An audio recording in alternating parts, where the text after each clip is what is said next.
me suis posé des questions pendant que j'étais ici. Je regardais autour de moi.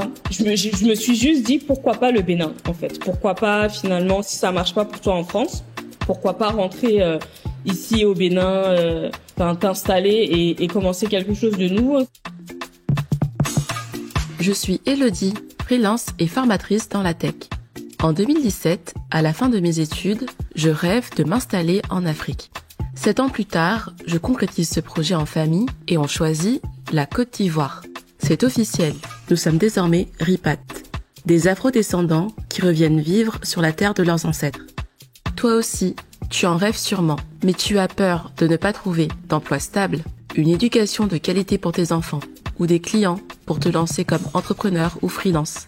Eh bien, désormais, tu as à tes côtés Life of RIPAT, un podcast où tu vas découvrir le portrait de nombreux RIPAT, salariés, entrepreneurs, parents, freelance et j'en passe. Ils vont t'expliquer leur quotidien, leurs sources de revenus, leur style de vie, autant d'informations qui te permettront de passer le pas et venir t'installer là où tout a commencé, en Afrique. C'est parti! Aujourd'hui, j'interviewe Afoussa. Afoussa vivait en France et arrive à Cotonou en 2018. Il s'avère que ce vol sera un aller sans retour. Que s'est-il passé à ce moment de sa vie? Pourquoi cette décision? Que fait-elle aujourd'hui à Cotonou? Nous allons découvrir tout ceci ensemble aujourd'hui. Hello Afoussa, comment tu vas? Salut Elodie, ça va et toi? Écoute, ça va super. Je suis très contente, comme j'ai pu te le dire, de t'interviewer parce que je trouve ton histoire de rapatriation hyper intéressante. Et tu vas tout nous dire aujourd'hui. Pour commencer, est-ce que tu pourrais, s'il te plaît, nous en dire un petit peu plus sur ton enfance, où tu es née et où tu as grandi?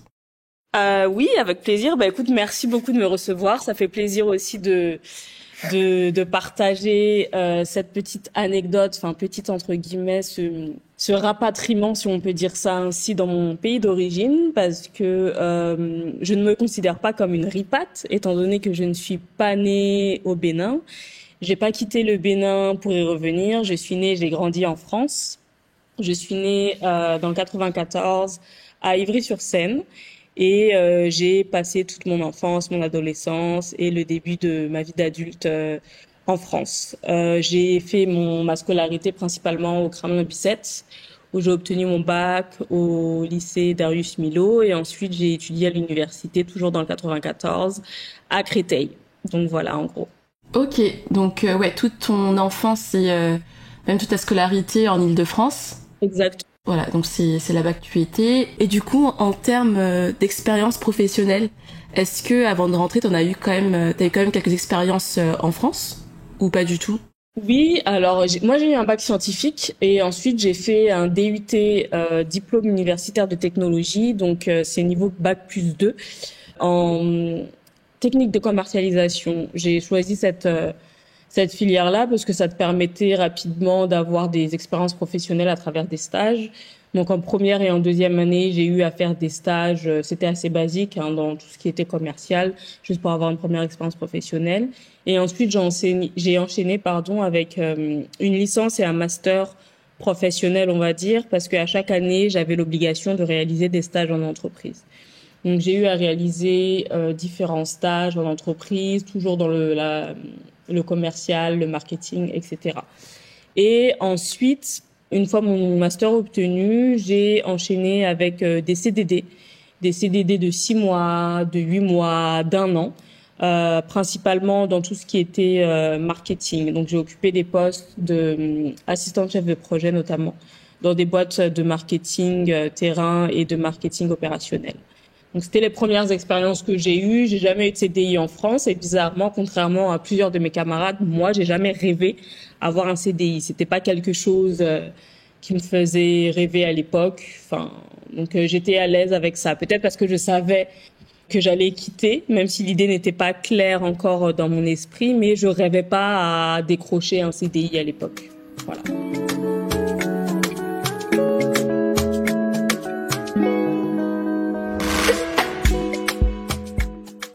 Alors c'est intéressant parce que justement j'allais te poser la question. Donc le fait que tu n'aies pas de CDI, c'était totalement souhaité. Tu recherchais que des CDD. Je recherchais pas forcément que des CDD. Il s'avère que quand je mettais mes CV en ligne sur des plateformes comme Monster, etc., l'idée était que les entreprises intéressées puissent me contacter.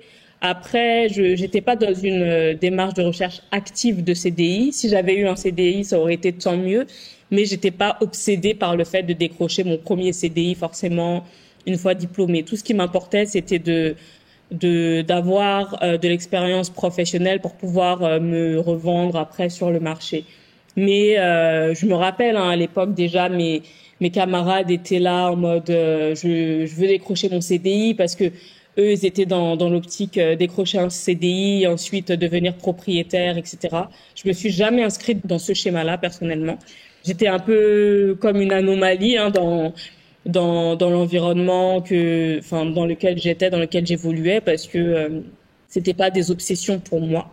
Et voilà. Donc j'étais pas contre le fait d'avoir un CDI, c'était pas un choix que de décrocher seulement des CDD, mais il s'avère que c'est ce que j'arrivais à décrocher et j'étais OK avec. Ok. Et en termes de secteur, donc tu nous as expliqué que tu travaillais en tout cas que tu avais acquis des expériences dans le commercial et le marketing. Mais est-ce que tu pourrais nous dire un petit peu plus dans le secteur? Est-ce que c'était, je sais pas, dans l'hôtellerie, la grande distribution? Alors non, ouais, un peu grande distribution. Par exemple, l'expérience principale que j'ai eue, c'était au sein de CPM France, qui est le leader du marketing opérationnel en France.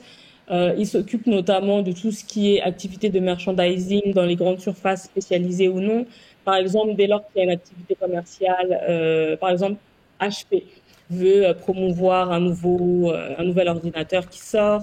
Et on était en charge de recruter, de former les animateurs commerciaux terrain pour qu'ils aillent à la Fnac, pour qu'ils puissent booster les ventes de ce nouvel ordinateur. Pareil pour d'autres produits, que ce soit du secteur agroalimentaire, technologique ou autre. Ok, intéressant. Et donc si j'entends bien par rapport à ce que tu disais, c'est que tu avais une expérience un peu de responsable en tout cas. Et donc cette expérience, on va dire, je sais pas si c'était la dernière, mais tu l'as eue à quelle période? On était en quelle année? Alors, si ma mémoire est bonne, ça remonte à 2013-2014. Ouais, c'était 2013, entre 2012 et 2014. Ok, donc en 2014, donc on va dire que t'as eu des expériences professionnelles en France durant peut-être 2-3 ans, c'est ça? Oui. Donc, je faisais des CDD, je commençais, j'arrêtais. Quand ils arrivaient à échéance, je retrouvais autre chose, je reprenais, etc. Jusqu'à un moment où, en 2015, c'était le désert total.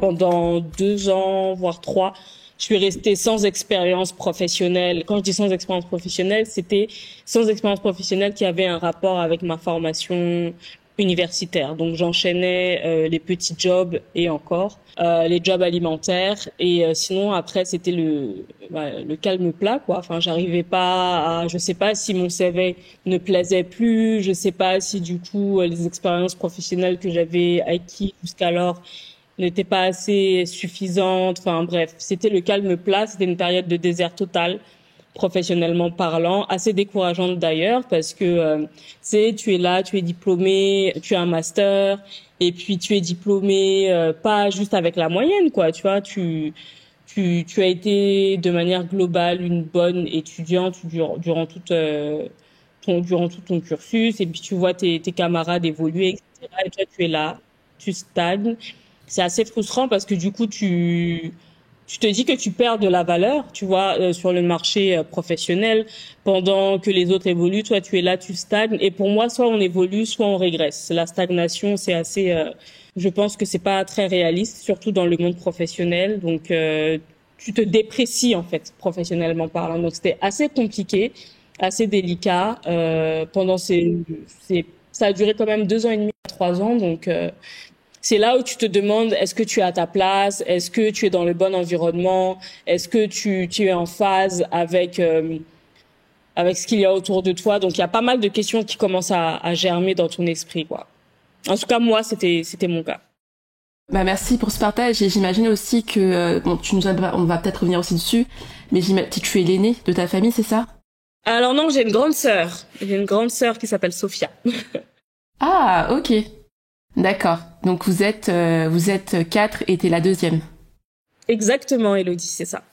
Et donc j'imagine que voilà, peut-être par rapport à tes petits frères et sœurs, il y avait aussi une pression supplémentaire, en tout cas de représentation par rapport à eux, ou peut-être d'exemplarité par rapport à eux. Alors franchement, pas vraiment. Franchement, pour être honnête avec toi, pas vraiment, parce que c'était plus moi par rapport à moi, quoi. Je me disais, bah mince, tu vois, j'ai toujours été, j'étais pas une élève modèle, mais j'ai toujours été une étudiante, une élève quand même assez impliquée, assidue. J'ai toujours eu de bonnes expériences professionnelles où mes collaborateurs et ma hiérarchie étaient quand même satisfaits de moi, etc. Donc tu te dis, ah bah mince, qu'est-ce qui n'a plus fonctionné, qu'est-ce qui n'a plus marché, etc. C'était pas tant dans, ah bah mince, comment mes petits frères et sœurs allaient me percevoir, etc. J'avoue que je ne me mettais pas du tout cette pression-là, du tout. Et bon, ils me le faisaient pas ressentir non plus. Ok, très clair. Et donc 2 à 3 ans, comme tu le dis, tu désires un peu professionnel. Qu'est-ce qui se passe après ça? Qu'est-ce que tu te dis au bout de 2 ans et demi, 3 ans? Quelle réflexion tu as à ce moment?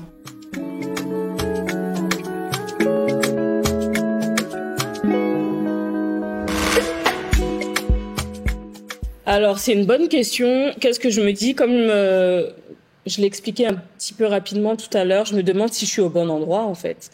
Parce que j'ai fait un master orienté international. Donc, en fait, j'ai essayé de cocher toutes les cases de sorte à ce que, une fois diplômée, je ne puisse pas avoir de difficultés pour trouver un emploi. Je t'explique. D'entrée de jeu, j'ai choisi une formation professionnalisante entre guillemets, avec le choix de m'orienter vers un DUT, donc un diplôme qui te donnait une expérience professionnelle dès la première année post-bac. Donc à chaque année post-bac, durant mes 5 années post-bac, j'ai eu à faire des stages en entreprise. Donc a priori, j'avais quand même un minimum d'expérience professionnelle. Étant donné que j'avais fait un master international, pendant mon cursus, j'avais pas eu l'opportunité de partir à l'étranger faire un stage. Donc j'ai voulu régler ça en allant faire un stage au Canada, à Montréal, alors que j'étais déjà diplômée, alors que j'avais déjà un master. Parce que je me suis dit, un employeur va se dire, mais attends, elle a obtenu un master international, mais c'est pas très cohérent parce qu'elle n'a jamais eu d'expérience à l'étranger.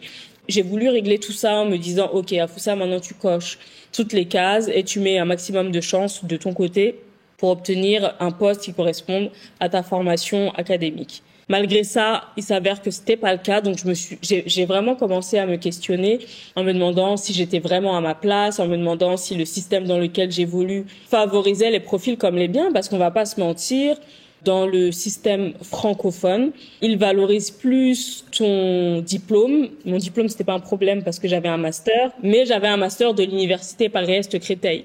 Je ne sortais pas d'une école de commerce ou d'une école d'ingénieur ou d'une prestigieuse université. Et dans le système francophone, tu as l'impression qu'il privilégie le diplôme plutôt que les compétences. Concrètement, qu'est-ce que tu es capable d'apporter à l'entreprise? Et pour te donner une petite anecdote, quand j'étais dans mes recherches de stage à l'étranger, je recherchais particulièrement au Canada parce que je voulais tester le Canada, et donc je me suis orientée vers Montréal. Je me suis dit que ce serait un bon compromis parce que Montréal, c'est une ville bilingue, il y a le côté francophone et le côté anglophone, et puis tu évolues en Amérique du Nord, donc ça t'ouvre l'esprit, etc. Et très clairement, ce qu'on te demande là-bas, on te demande même pas quels sont tes diplômes, etc. En tout cas, ça vient pas dans un premier temps, c'est secondaire. Ce qu'on te demande, c'est concrètement qu'est-ce que tu es capable d'apporter à l'entreprise, à l'institution, à l'organisation dans laquelle tu évolues. Quelles sont les compétences que tu as et celles que tu souhaites développer. On est vraiment pragmatique et dans des choses concrètes. On n'est pas dans le théorique. Donc, je me suis vraiment posé la question de est-ce que je suis au bon endroit. J'ai commencé à me dire pourquoi pas retourner au Canada, à Montréal, sur du plus long terme. Mais finalement, c'est pas la destination que j'ai choisi pour pas mal de raisons, on va dire. Donc voilà. Non, intéressant effectivement ce parallèle ou cette anecdote que tu nous partages sur le Canada, mais oui, hein, de toute façon, je confirme effectivement le diplôme ou la qualité la qualité, en tout cas la perception qu'on a du diplôme en France par rapport à le côté prestigieux de ton école ou de ton établissement a encore de longues années devant nous. Et moi, c'est aussi, tu vois, une des raisons pour lesquelles je voulais tellement pas avoir ce souci-là, que j'ai fait du coup une classe prépa et après une école de commerce où je savais qu'on n'allait pas pouvoir me limiter à ce niveau. Donc oui, je te le confirme, mais effectivement, c'est une réalité, je pense, pour encore de nombreuses années. Mais un beau jour, je t'ai décidé à rentrer à Cotonou. Est-ce que du coup, c'est ce qui a eu lieu juste après la période des 2 ans et demi, 3 ans où tu recherchais professionnellement? Est-ce que ça s'est directement enchaîné? J'ai eu ce déclic. Déjà, quand j'ai été diplômée, quand j'ai obtenu mon master en 2014, je me suis dit que j'allais faire une pause. Donc, en janvier 2015, j'avais pris un billet d'avion pour venir au Bénin. Donc, mon pays d'origine, le pays de mes parents et le mien aussi, hein, pour 3 semaines. Je me suis dit, OK, c'est bon, tu as ton master maintenant, prends des vacances, etc. Donc 3 semaines se sont transformées en pratiquement 6 mois parce que j'avais pas envie de rentrer en France, quoi. Je me suis dit, c'est bon, tu as assez charbonné. Je pensais en tout cas que j'avais assez charbonné alors que j'avais pas fait grand-chose. Mais bon, tu sais, après plusieurs années d'études, etc., tu te dis, bon, OK, tu t'octroies une petite pause, etc. Donc 3 semaines se sont transformées en pratiquement 6 mois. Et j'étais juste là, au Bénin, je profitais de ma famille élargie, donc mes cousins, cousines, mes oncles et tantes. Je prenais du temps pour moi, pour réfléchir à ce que je voulais faire par la suite, etc., etc. Je pense que ce séjour a été quand même assez impactant pour moi, dans le sens où je me suis posé des questions pendant que j'étais ici.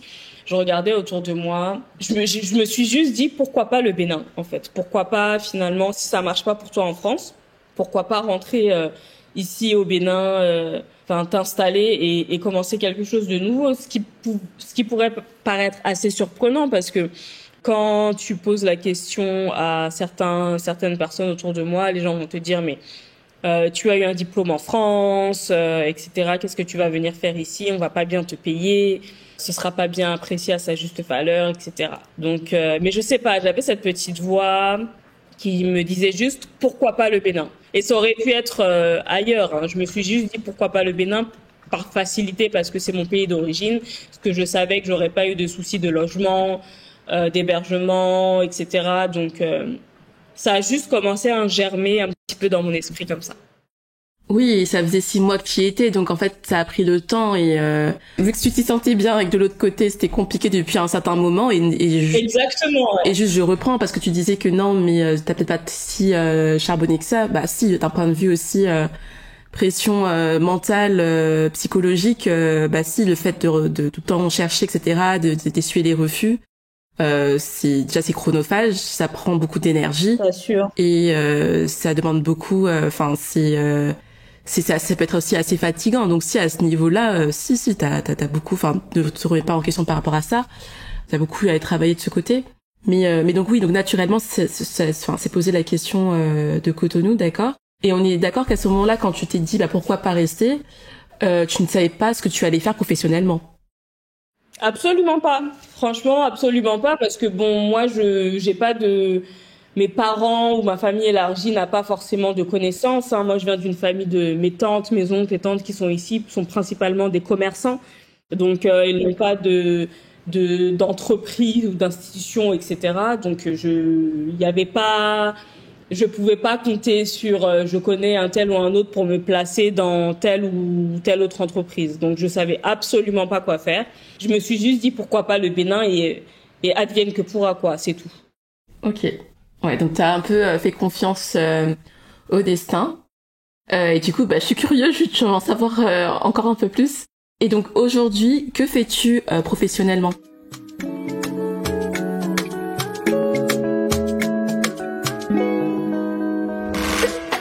Alors, aujourd'hui, 6 ans plus tard pratiquement, parce que je suis arrivée à Cotonou le 7 septembre 2018, et chaque 7 septembre, je fête mon anniversaire d'arrivée au Bénin. Donc là, dans un peu moins de 2 mois maintenant, je fêterai mon 6e anniversaire au Bénin. Comment ça a commencé? Quand je suis arrivée, quand je suis rentrée, je savais pas du tout ce que j'allais faire, pour être honnête avec toi.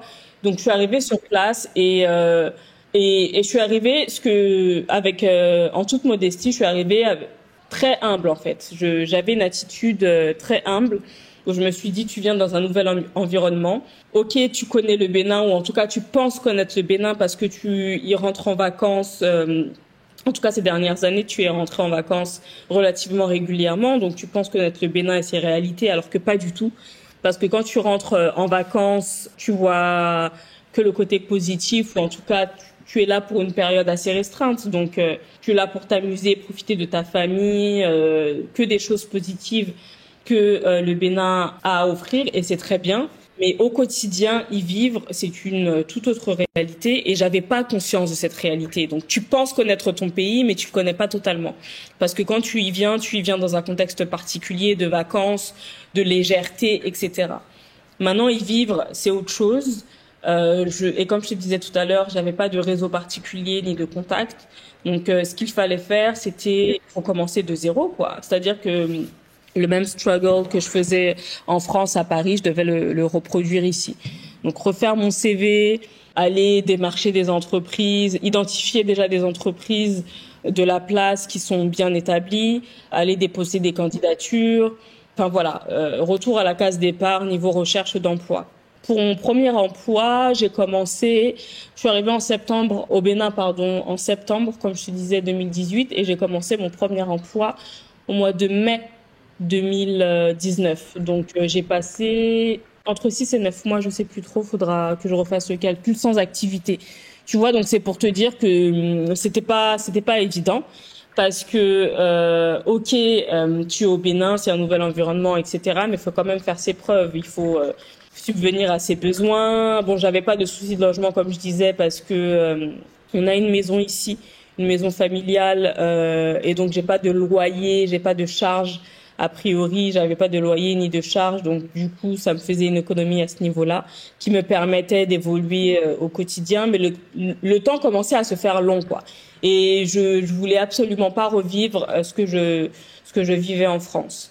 Et donc, il s'avère que j'ai une connaissance, un ami à moi même qui est en France, et qui me dit, ah tiens, ça, maintenant que tu es au Bénin, je connais telle entreprise, enfin, je connais le DG de telle entreprise, donc tu peux aller, on sait jamais, déposer ton CV, et moi je vais pousser derrière je vais pousser ta candidature derrière en défendant ton profil, quoi. Donc je suis allée, j'ai passé un premier entretien, puis un deuxième, et j'ai été retenue. Donc c'est une entreprise qui se charge de l'automatisation des péages ici sur le territoire béninois. Donc j'ai été recrutée en tant que responsable commercial. Donc j'étais ravie parce que c'était une première entreprise au Bénin. Bon, c'est vrai que je j'avais pas forcément envie d'évoluer dans le secteur commercial, mais je me suis dit, écoute, tout est bon à prendre. Tu n'as eu aucune expérience professionnelle ici, il faut bien commencer quelque part. Donc j'ai occupé ce. Je te coupe un peu, mais c'est juste pour revenir. Donc 9 mois sans activité, tu trouves finalement cette première opportunité en tant que responsable commercial. Est-ce que c'était un contrat local? Ah oui, totalement. C'était un contrat local. Ok. C'était un contrat local, donc le salaire n'était pas fou. Mais comme je te disais tout à l'heure, je suis venue en toute humilité en me disant, tu n'as aucune expérience malgré ton master obtenu en France, etc.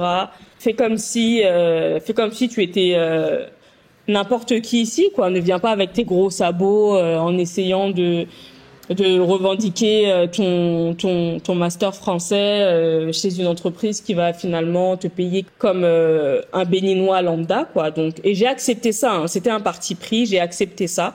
Donc j'ai occupé ce poste pendant 8 mois et demi, et j'ai décidé par moi-même de partir parce que au bout d'un moment je sentais que je n'apprenais plus. Mais c'était formateur dans le sens où j'avais une réelle immersion dans le monde professionnel béninois. Donc je commençais à maîtriser les choses, mais pas plus que ça.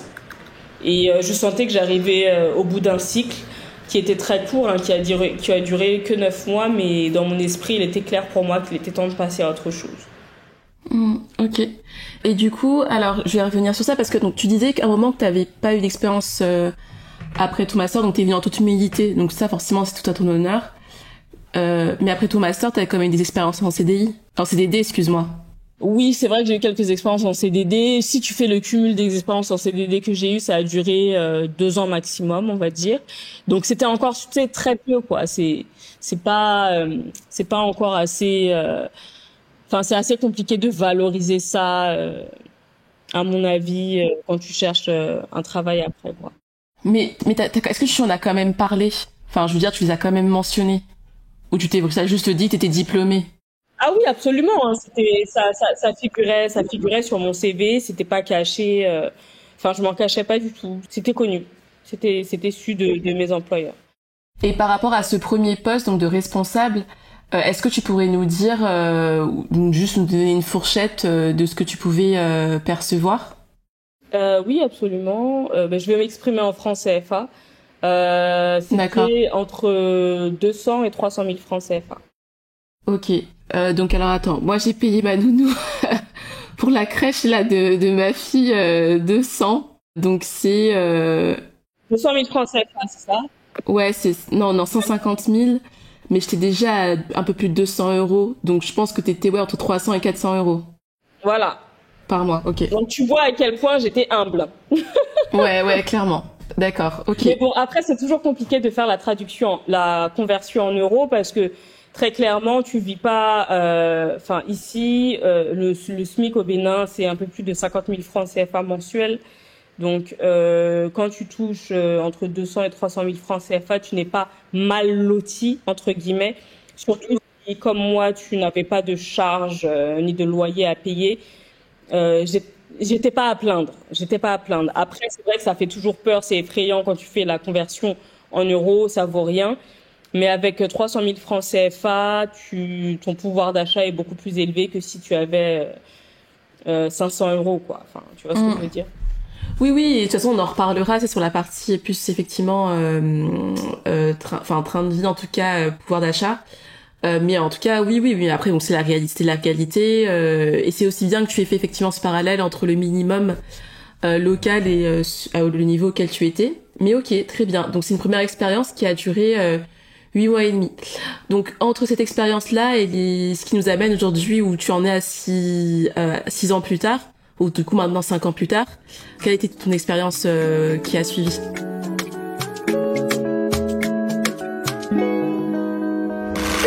Alors, j'ai enchaîné la semaine d'après, en fait. J'ai enchaîné avec ma deuxième expérience professionnelle parce que quand je savais que j'arrivais au bout d'un cycle dans ma première expérience professionnelle, j'avais déjà commencé à chercher.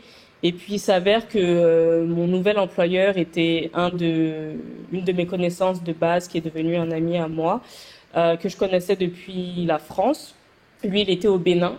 Alors, je rédigeais pas mal d'articles pour des plateformes en ligne à l'époque. Donc, il s'avère que cette personne recherchait un nouveau profil pour intégrer son équipe. Donc, j'ai évolué pendant 3 ans au sein de l'entreprise Camgoko Technology, qui est une entreprise spécialisée dans le développement de sites internet, de solutions numériques et informatiques et dans le marketing digital. Donc j'ai occupé le poste de responsable administrative et commercial pendant ces 3 ans. Et franchement, je crois que c'était une des expériences, enfin je sais que c'était une des expériences les plus formatrices pour moi enfin, à bien des niveaux d'ailleurs, parce que c'était une toute petite entreprise à taille humaine et donc j'étais hyper polyvalente. C'est-à-dire que moi je suis quelqu'un qui de base aime toucher à tout, j'aime pas être cantonnée à un seul poste ou à une seule mission et que les choses soient redondantes et répétitives. C'était absolument pas le cas, étant donné qu'on était une très petite équipe. J'avais l'opportunité et la chance de toucher à tout. J'avais la confiance de mon employeur qui me mettait sur pas mal de projets intéressants. C'est vrai que j'occupais le poste de responsable administratif et commercial, mais au day-to-day, au quotidien, j'évoluais aussi dans tout ce qui était réseaux sociaux et stratégie de réseaux sociaux. J'évoluais aussi, il y avait un volet ressources humaines, il y avait un volet purement administratif et développement commercial, il y avait un volet aussi développement de partenariat, enfin bref. C'était une expérience hyper enrichissante. J'en garde un bon souvenir. C'est vrai, c'était pas facile tous les jours, parce que il y avait, malgré qu'on était une petite entreprise, on avait de gros clients et au Bénin et à l'étranger. Donc du coup, il y avait quand même une pression assez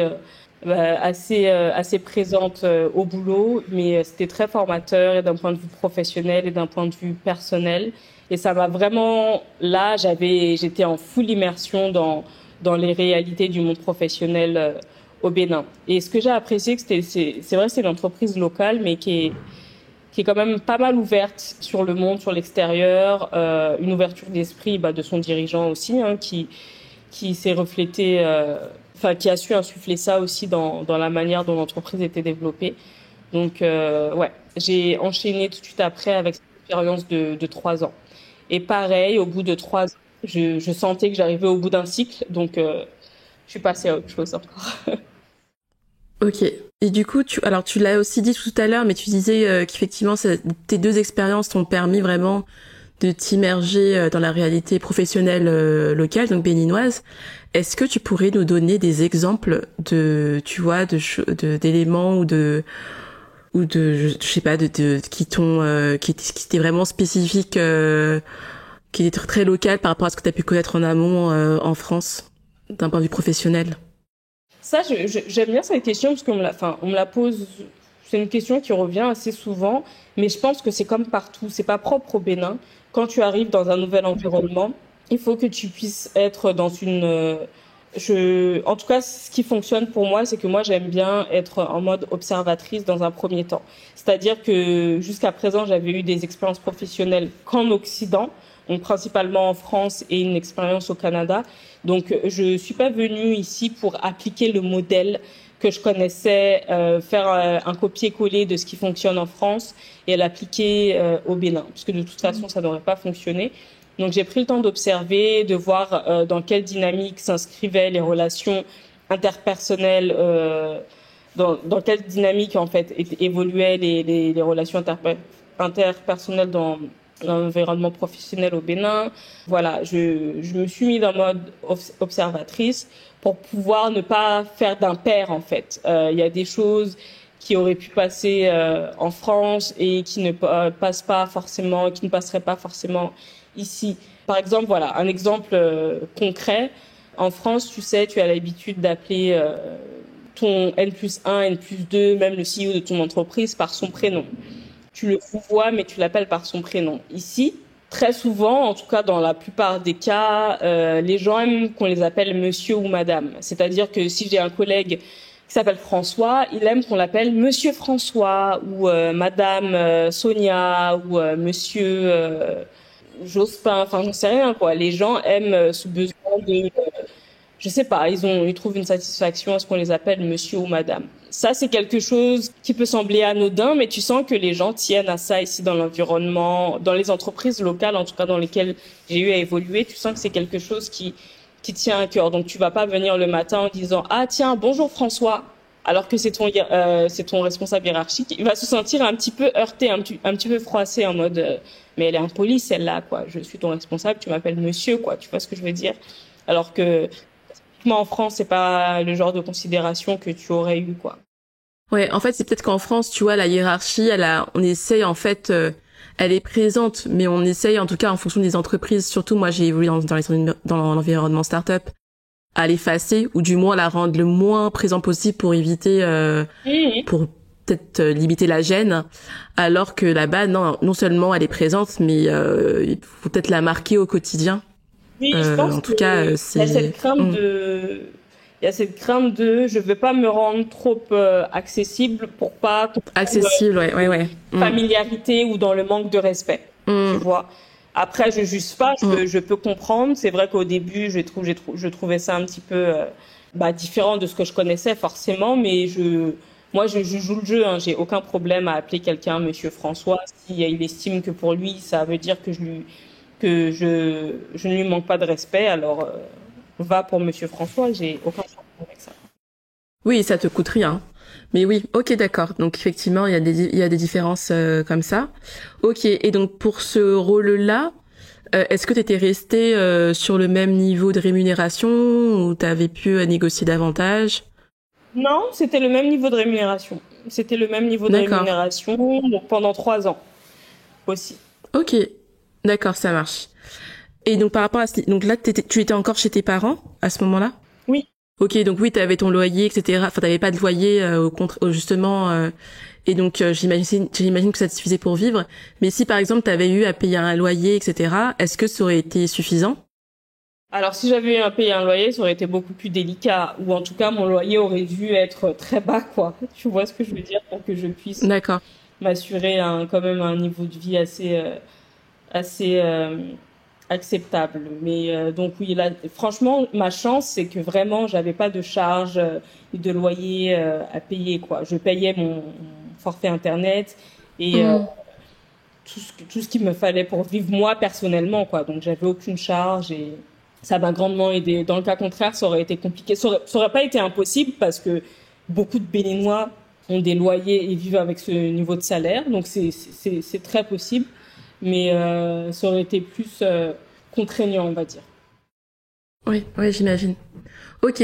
Et donc là, donc on a eu 9 mois d'attente, premier rôle quasiment d'1 an, deuxième rôle de 3 ans. Donc on est effectivement à quasiment 6-5 ans. Et qu'est-ce qui s'est passé du coup juste après cette expérience? Ah bah juste après cette expérience chez Kamgoko, alors contrairement à la première fois, quand j'ai quitté Kamgoko, je savais pas où j'allais aller.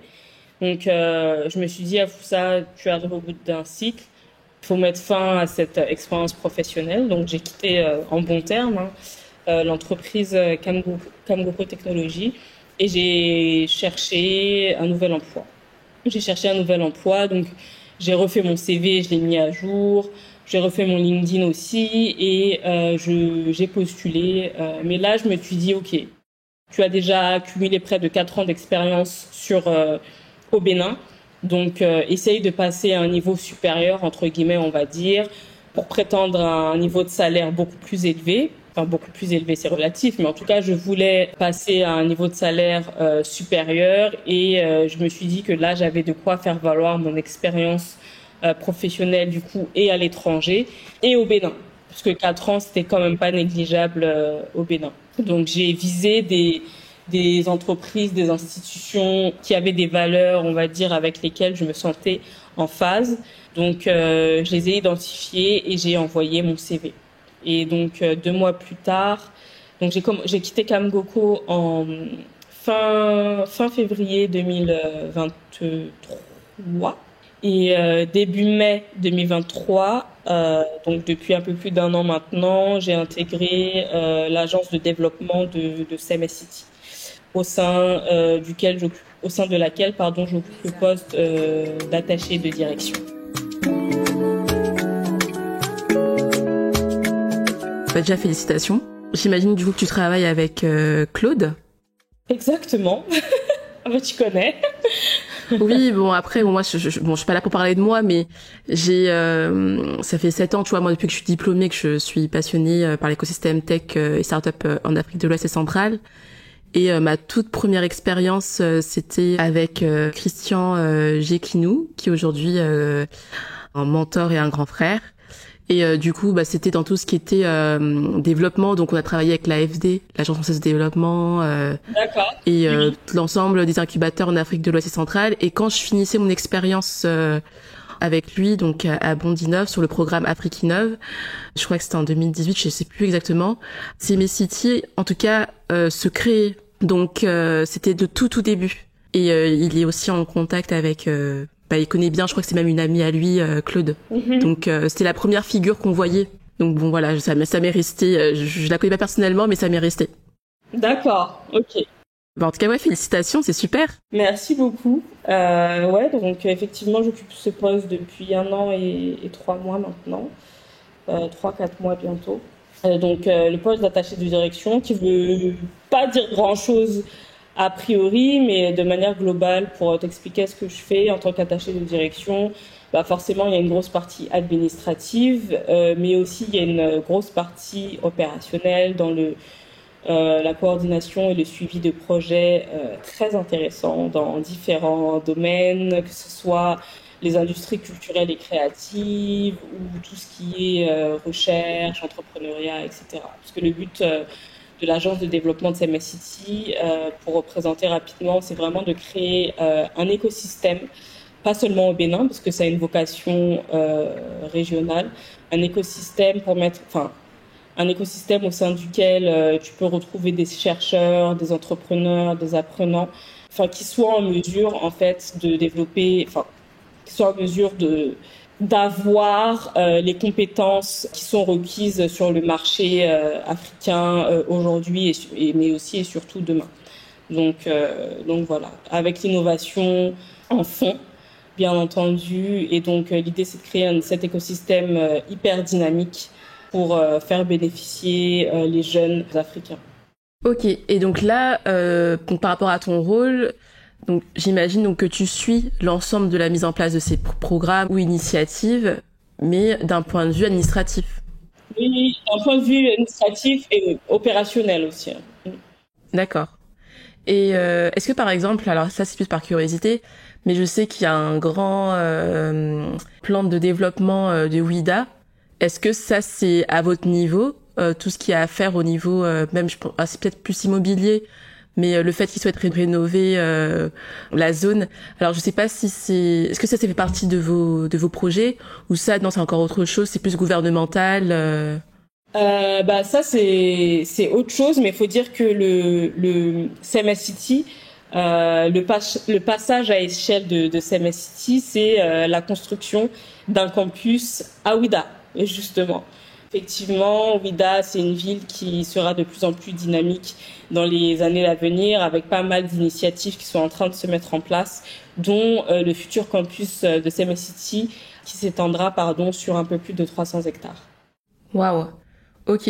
Et du coup, de toute façon, il y a pas mal, comme tu le dis aujourd'hui, même avec la fête du Vaudou. Bon, ça après c'est plus un événement musical, culturel. Mm-hmm. Mais est-ce que oui, c'est des choses que vous êtes amenés, en tout cas, sur lesquelles vous êtes amenés à collaborer? Absolument, oui. De toute façon, on ouais, s'inscrit dans cette optique de rendre la ville de Ouidah dynamique, et ça passe par après, CMS City n'est pas directement impliqué dans les Vaudou Days, par exemple, dont la première édition cette année. Donc, oui, c'est ça, en janvier, ouais. Exactement, et la seconde aura lieu l'année prochaine, normalement, en janvier de l'année prochaine. Donc CMS City n'est pas directement impliqué, mais on s'inscrit tous. Il y a vraiment une volonté gouvernementale de faire de la ville de Ouidah une ville dynamique, parce que effectivement, c'est une ville avec une grande portée culturelle. On s'inscrit dans ce schéma-là et on est ravis d'en faire partie, quoi. Ouais, j'y suis allée 2 fois.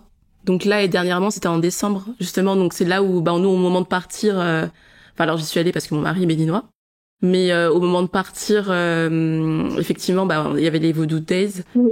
Mais oui, effectivement, d'un point de vue culturel, de toute façon, le Bénin, c'est un pays auquel on a beaucoup effectivement réfléchi pour la repatriation, parce que culturellement, moi j'ai pas encore vu d'équivalent en Afrique de l'Ouest. Mm-hmm. J'ai pas encore retrouvé d'équivalent à ce niveau-là.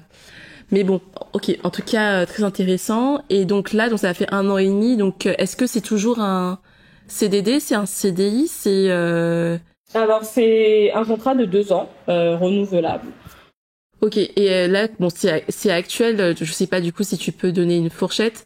Est-ce que là, t'es quand même la rémunération que tu as est comparable à ce que tu avais avant, ou c'est quand même plus élevé? Comme tu as dit, parce que tu faisais des recherches aussi dans ce sens-là, vu que tu avais acquis 4 ans d'expérience sur place.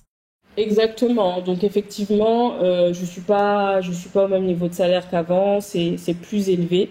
Et du coup, ça me permet, avant, par exemple, je vivais décemment, mais j'arrivais pas à faire d'économies. Maintenant, je vis décemment et je parviens aussi à faire des économies, et donc forcément plus de projections d'avenir. À long terme. Ok, ça marche.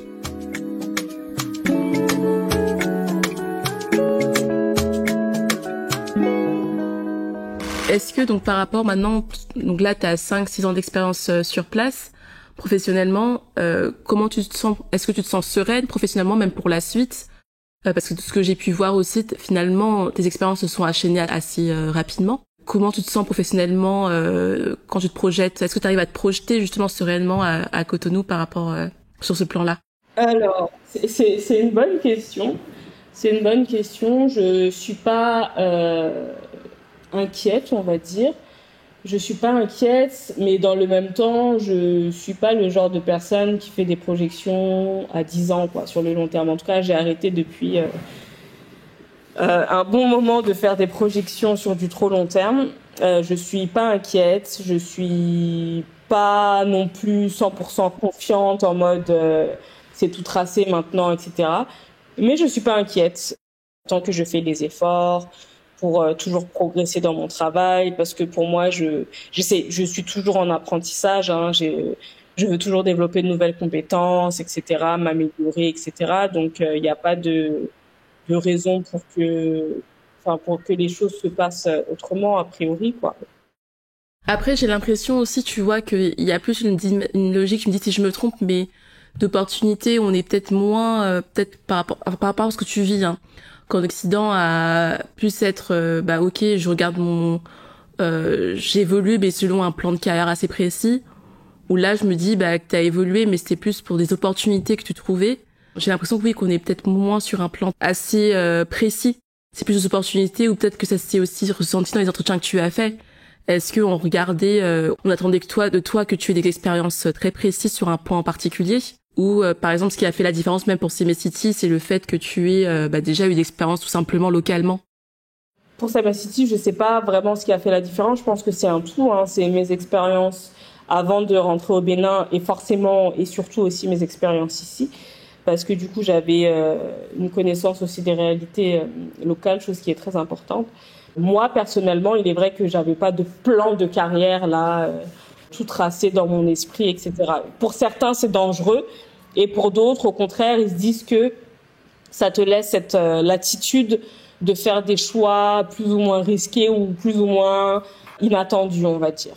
Donc, étant donné que moi, j'avais pas ce plan de carrière hyper précis, hyper structuré, ça me laissait cette latitude pour tenter, aller vers de nouvelles opportunités vers lesquelles j'aurais pas forcément été si j'avais un plan de carrière préétabli, etc. Donc voilà. Ok. Et ce qui est aussi intéressant de voir, c'est que pour les différentes opportunités là, que tu as eues, que tu as saisies, tu l'as dit au début, mais c'est qu'effectivement tes parents t'ont pas forcément aidé vu que eux ils sont commerçants, donc ils sont pas forcément effectivement dans tout ce qui est grosse institution, start-up ou grosse entreprise et bien établie. T'as vraiment juste postulé, ou soit t'avais eu un contact qui aurait pu pousser ta candidature, mais à chaque fois tu as postulé de manière très classique pour avoir tes opportunités. Absolument. Je te remercie pour cette transparence.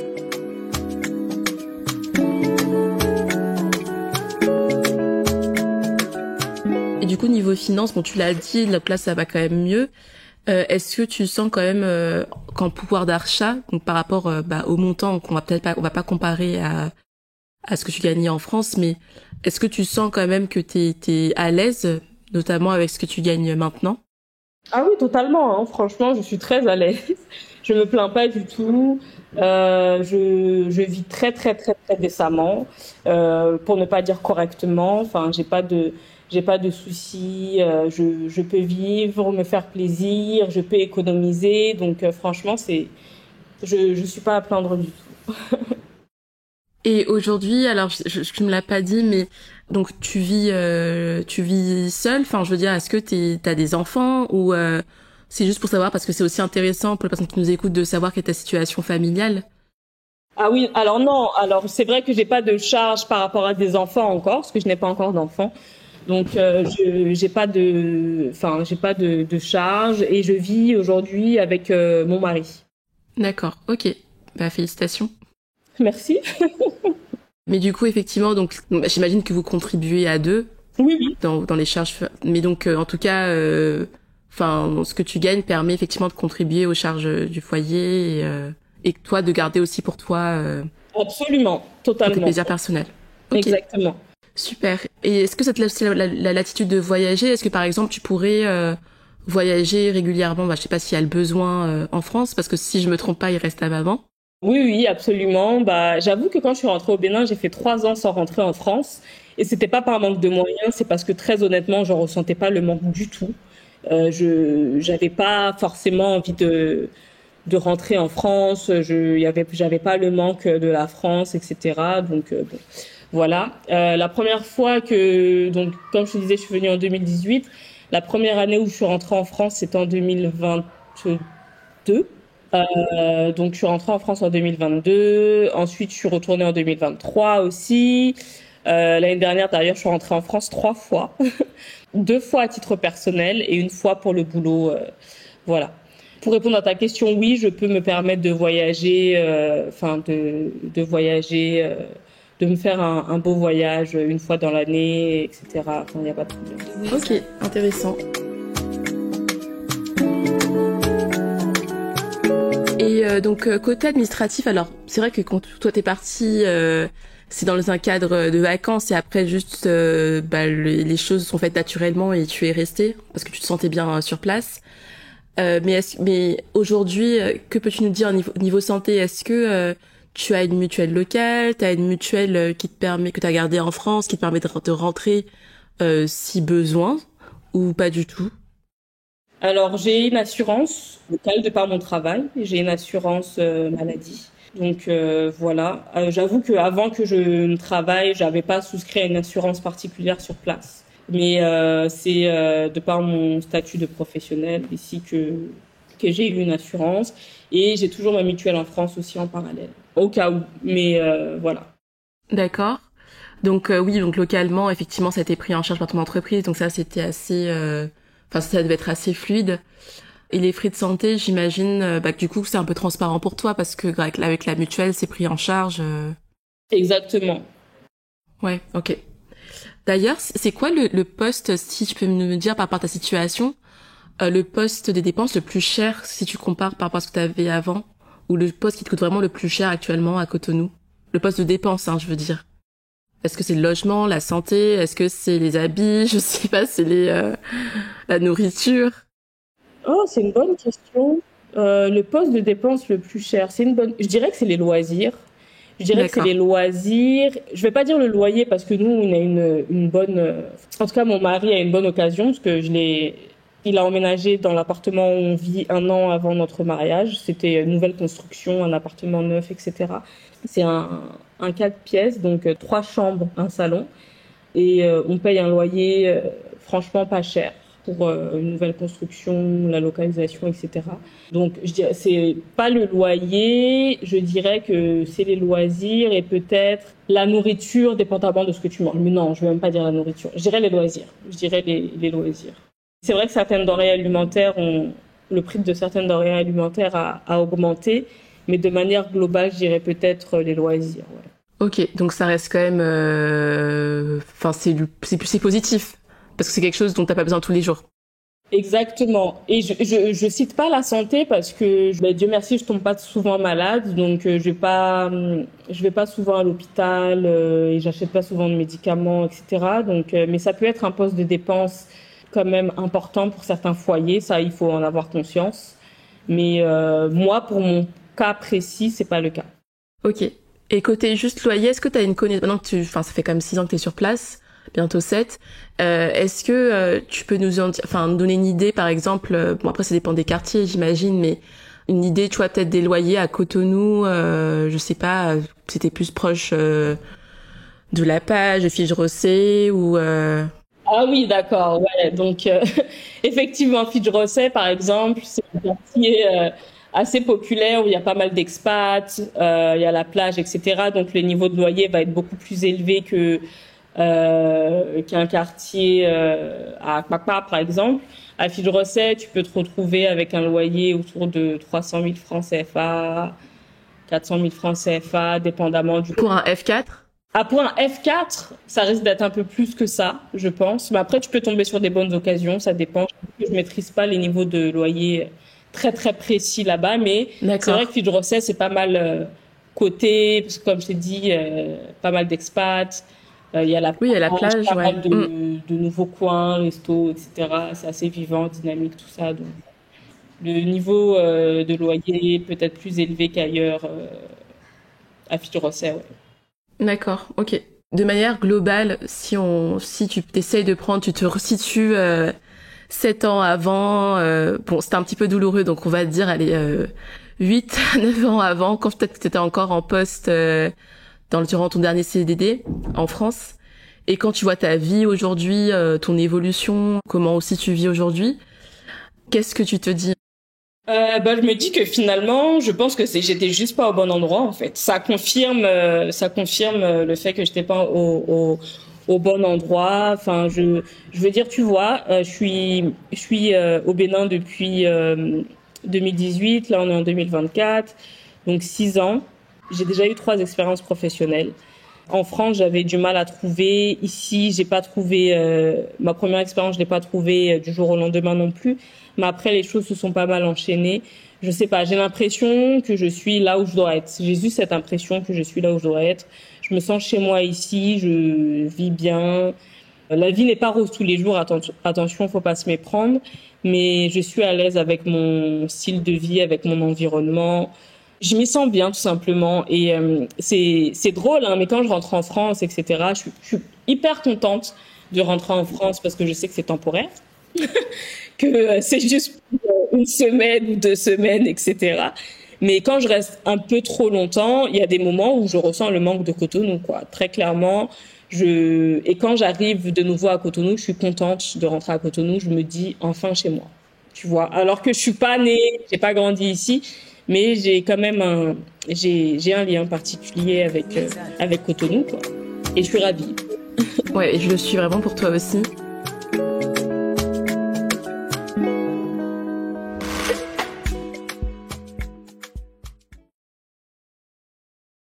Et tu vois, je me dis là quand tu dis que tu te sens bien, j'imagine que c'est bien au niveau de ta tête. Donc au niveau de tes expériences, donc professionnellement, au niveau de ta tête et peut-être de ton corps, il y a peut-être quelque chose aussi de physiologique que tu sens peut-être aussi différent.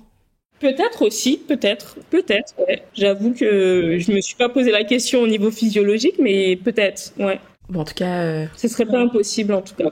Bah oui, parce que encore une fois, enfin comme tu l'as dit, et moi c'est mon cas aussi, t'es né et t'as grandi en France, quoi. Donc qu'aujourd'hui tu te sens même mieux à Cotonou qu'en France. Bon, c'est qu'il y a au niveau de ton ressenti, doit peut-être y avoir aussi, moi je pense, ça c'est une théorie que je développe à mon niveau, mais une sorte d'alignement quasi parfait. Est-ce que maintenant, avec aussi du recul, tu te dis que t'aurais pu envisager un autre pays d'installation? Alors absolument, ça aurait pu être un autre pays. Totalement, ça aurait pu être un autre pays. Je me suis dit, je vais commencer par Cotonou, enfin par le Bénin et Cotonou parce que par facilité entre guillemets, parce que c'est mon pays d'origine, c'est que j'avais un logement sur place, etc. Je m'étais dit même à la base, je vais commencer par le Bénin et ensuite voir vers quel pays j'irais. Mais depuis que je suis venue, je suis pas encore repartie. Je dis pas que je pourrais pas partir et vivre dans un autre pays. Même si je le faisais, j'aimerais que ce soit un autre pays africain, pour être honnête avec toi. Et voilà, mais pour l'instant, je m'y sens bien, j'y suis bien, donc je suis là pour le moment. Mais c'est pas forcément définitif. Enfin, je me ferme pas des portes à d'autres occasions dans un autre pays, quoi. Absolument pas. Ok, et donc on arrive on arrive à la fin. Donc j'ai une dernière question pour toi. J'ai créé, tu vois, ce podcast pour apporter des éléments concrets à des personnes qui projettent un départ sur le continent africain, mais qui peuvent être craintives ou encore tout simplement plein de doutes. Est-ce que tu as un mot de la fin à leur partager Venez, il y a de la place pour tout le monde ici. Non, je rigole. Non, plus sérieusement. C'est ça qu'on attendait. Non, plus sérieusement, il y en a qui te diront il faut bien mûrir cette réflexion, cette décision, pardon, il faut bien réfléchir, etc. Moi, pour être honnête, je suis pas venue sur un coup de tête, mais presque. Si c'était à refaire, je le referais. Je regrette pas du tout. Comme j'aime à le dire, c'est une des meilleures décisions que j'ai prises, franchement parlant. Après, c'est pas tous les jours rose, il y a des hauts et des bas, il y a des réalités à prendre en considération ici. Mais le plus important pour moi, et peu importe où on est en fait, hein, que ce soit au Bénin, en France ou au Guatemala, tant qu'on se sent à sa place, qu'on est aligné avec ses principes, ses valeurs et qu'on est en phase avec soi-même et son environnement, c'est le plus important. Moi, il s'avère qu'aujourd'hui, et ce depuis 6 ans, c'est au Bénin que je me sens à ma place. et que je me sens en phase avec moi-même. Ça aurait pu être ailleurs, dans un autre pays d'Afrique ou voilà. Mais il s'avère que c'est le Bénin et je souhaite à tout le monde ça en fait parce que c'est ce qui permet d'être aussi épanoui au quotidien malgré la réalité et la dureté de la vie parfois. Donc c'est quelque chose moi auquel j'aime m'accrocher. Donc si vous souhaitez rentrer sur le continent africain, venez, y a de quoi faire. Pour moi, c'est the place to be. Après, on va dire peut-être que je suis pas objective, mais pour moi, c'est définitivement the place to be. Donc voilà. Super, franchement, merci beaucoup. Et j'ajouterais juste un point parce que moi j'aime bien. Enfin, en fait, je me dis qu'aussi, c'est aussi pour ça que je voulais t'interviewer parce qu'effectivement c'était assez spontané comme mouvement. Mais finalement, au-delà de la spontanéité, ce qui s'est passé, c'est qu'à un moment, tu t'es laissé, t'as accepté de prendre du temps et pour toi, c'est-à-dire, ok, tu voyais plus forcément clair par rapport à ton évolution professionnelle. Ok, j'arrête tout, j'arrête les recherches et je vais là où je me sens bien, je fais un break. Et c'est durant ce break en fait que la suite s'est passée et que du coup tu étais suffisamment ouverte pour te rendre compte que tu sentais bien où tu étais. Donc c'est aussi un autre moyen de prendre des décisions que via la pure rationalité lorsque ça fonctionne pas forcément pour nous. Donc ouais, non mais super, franchement merci beaucoup Afoussa, je suis sûre que ça va aider beaucoup de personnes.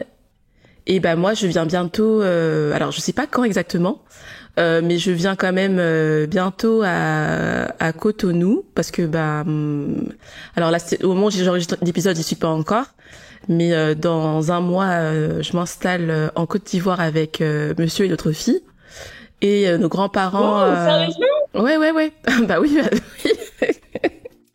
Waouh! Félicitations. Mais du coup, pourquoi la Côte d'Ivoire finalement? Parce que tu disais que le Bénin était un pays que vous aviez envisagé. C'est tout pour aujourd'hui. Comme à chaque fin d'épisode, je te partage la petite to-do. Abonne-toi si ce n'est pas déjà fait. Laisse-nous un avis 5 étoiles sur ta plateforme d'écoute préférée pour le soutien. Partage le podcast autour de toi. Et nous, on se retrouve bientôt pour un nouvel épisode.